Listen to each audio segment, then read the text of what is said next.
کتنے لوگ تھے جو ہمارے ساتھ چلتے ہوتے تھے؟ آپ ذرا اپنے ذہن پہ زور دیں۔ بچپن کے دوست، کلاس فیلوز، کاروباری ساتھی، گلی محلے کے لوگ، رشتہ دار، اعزاء و اقربا، آباء و اجداد، اور کتنے لوگ آپ کے مخالفین، معاندین، یہ ساری فہرست ذہن میں لائیں تو ایک دم خیال پڑتا ہے فلاں بھی چلا گیا، فلاں بھی چلا گیا۔ کوئی سال کے بعد اچانک کوئی بات یاد آتی ہے تو یاد آ جاتا ہے، کوئی 6 ماہ کے بعد یاد آتا ہے۔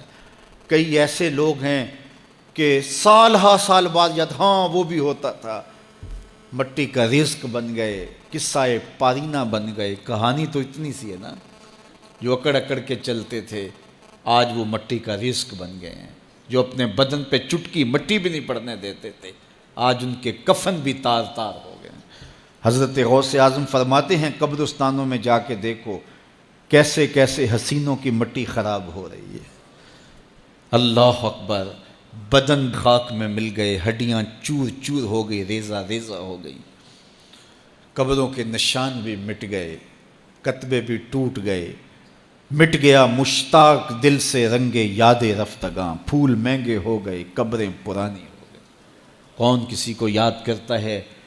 اور اسی طرح ہم مل کے مٹی کا رزق بننے والے ہیں، لیکن کوئی ایسا کام چھوڑ جائیں گے، اپنے رب سے جڑ جائیں گے، اپنے رب کے بندوں سے جڑ جائیں گے، رسول کریم کے دامن کو تھام لیں گے تو پھر موت بھی مرنے نہیں دے گی۔ پھر سرخرو اور سر بلند ہوں گے، پھر عزتوں کے تاج سروں پہ رکھے جائیں گے، وقار کی مسند پہ بٹھائے جائیں گے۔ فقیر نام تنا دا باہو، قبر جنہ دی جیوے ہو۔ پھر قبروں پہ بھی چراغاں ہوگا جب ہم ان سے جڑ جائیں گے۔ تو یہ مختصر زندگی کی تمام تر لطافتوں کے حصول کے ساتھ گزرنی چاہیے۔ کتنے نوجوان ہیں جنہوں نے اپنی توبہ کو مؤخر کیا تھا بڑھاپے کے لیے، اور آج قبرستانوں میں دفن ہیں۔ آپ جا کے قبرستانوں میں دیکھیں، وہ سوچتے تھے کہ ابھی تو جوانی ہے، جوانی سے لطف اندوز ہو لیں، بڑھاپے میں توبہ کر لیں گے، لیکن بڑھاپا نہیں آیا، موت آ گئی۔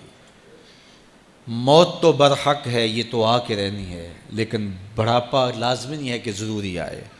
حضرت امام غزالی نے ایک بڑی خوبصورت بات لکھی، فرماتے ہیں معاشرے میں نظر دوڑا کے دیکھو، زیادہ بچے ہیں، زیادہ جوان ہیں یا زیادہ بوڑھے ہیں؟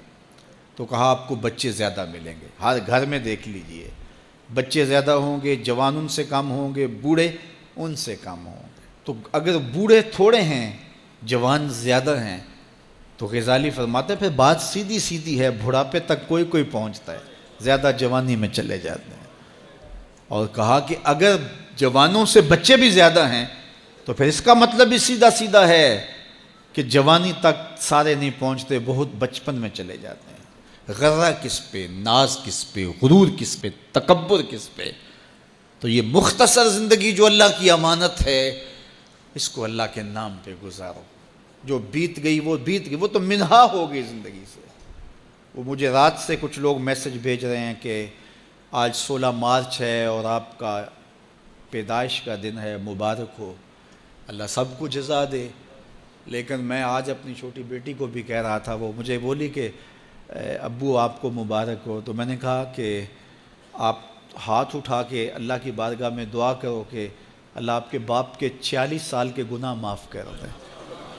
یہ تو زندگی گزر گئی ہے، 46 سال میرے ہاتھ سے نکل گئے ہیں، میں الٹا بھی لٹک جاؤں تو یہ میرے ہاتھ نہیں آ سکتے۔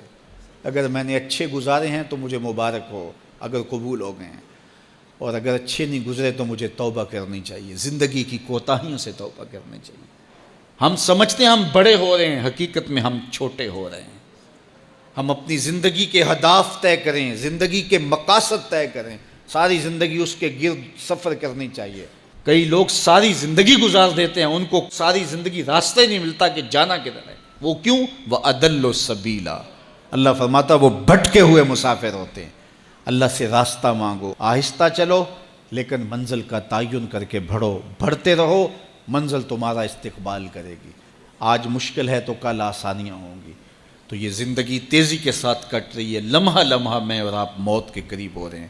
قبل اس سے کہ وہ وقت آئے کوئی حجت باقی نہ رہے، مجھے اور آپ کو اپنی آخرت کی تیاری کی کوشش کرنی چاہیے۔